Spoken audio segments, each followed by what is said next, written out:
Financial Funnies Daily News. I missed Paul for the news, so let's dive straight in. No fluff, no commentary. First up, in the United Kingdom, Jaguar Land Rover has secured a £1.5 billion government-backed loan after a cyber attack disrupted production. Suppliers warn they only have weeks before the damage becomes critical, and Britain's wealth took a big hit last year. Also in Britain, national net worth fell £476 billion in 2023 due to weaker land values and house prices.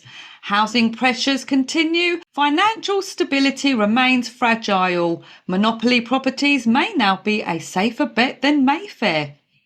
Moving on to the US, the Federal Reserve cut rates by 25 basis points to 4.25%. It won't change much today, but more cuts could come this year. Wall Street yawned so loud it shook the Dow. Defence spending is up, with Boeing, Northrop and General Dynamics landing nearly $1 billion in contracts. Jobs and profits in defence took strong. Forget bread and butter, America's shopping for bombs and battleship. The government shutdown deadline is tonight. VP J.D. Vance blames Democrats, while 100,000 federal workers resign under Trump's deferred exit program. A shutdown could cost $1 to $2 billion a day.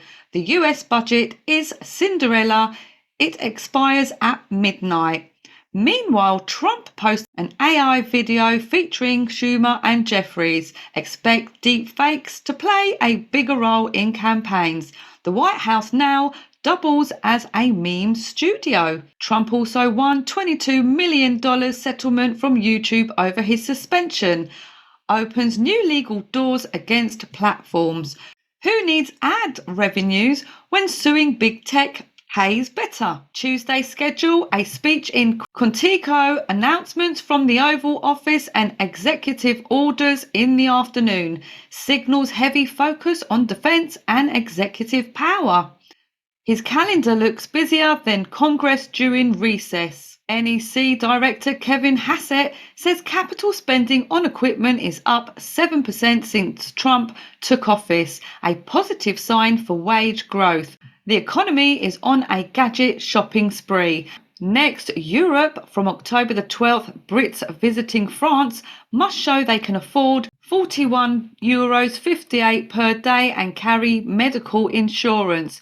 Travel just got trickier for UK holidaymakers. Proof required? Yes, even for a croissant. The EU is also introducing sustainability report rules for SMEs. Adds compliance costs, but pushes greener standards.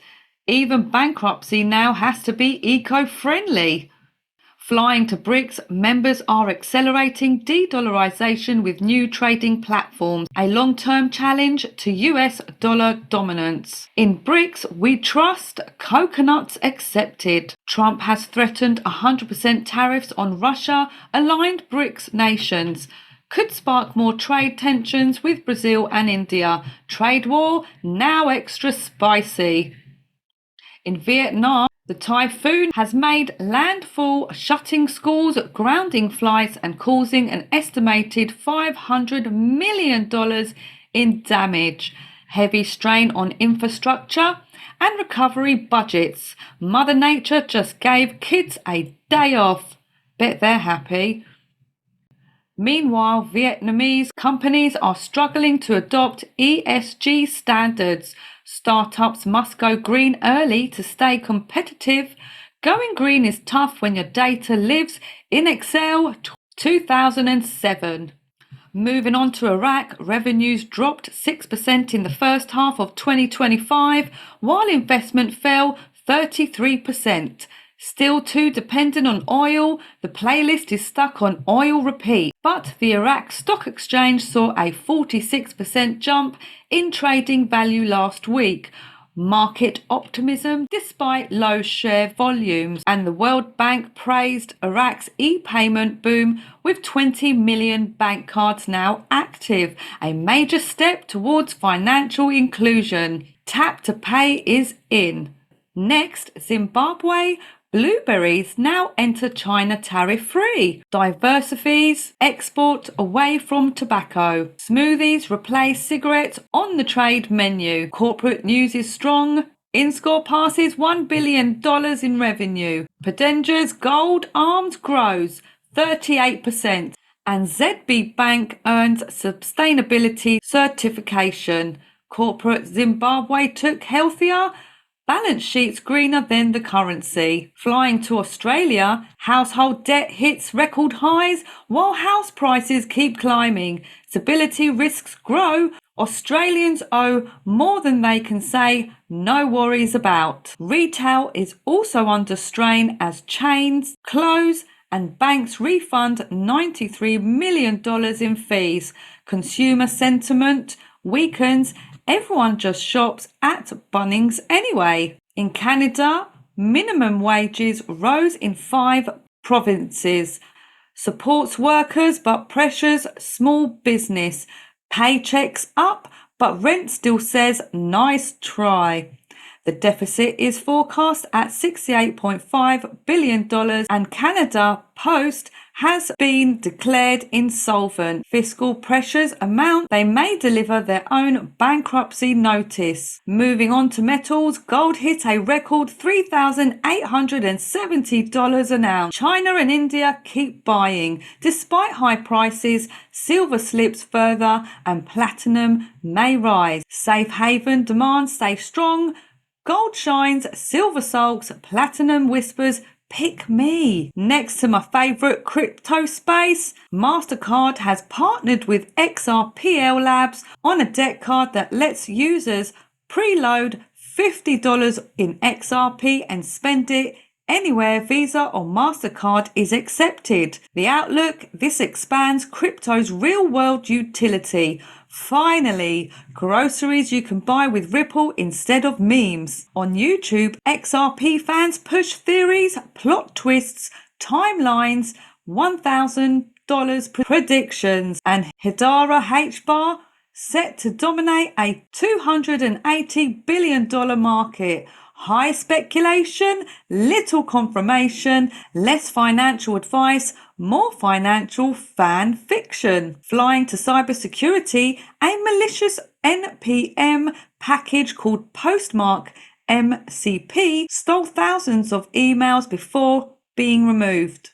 Supply chain attacks remain dangerous. One line of code, inbox wipe. Hackers used AI-generated malware hidden in SVG dashboards.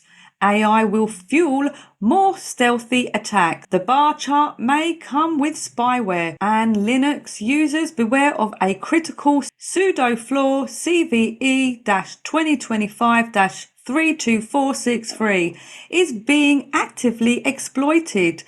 Immediate patching is essential. Patch your penguins before they patch you. And finally, US culture and politics. In Chicago, a woman confronted immigration agents, accusing them of breaking up families. Immigration tensions remain high.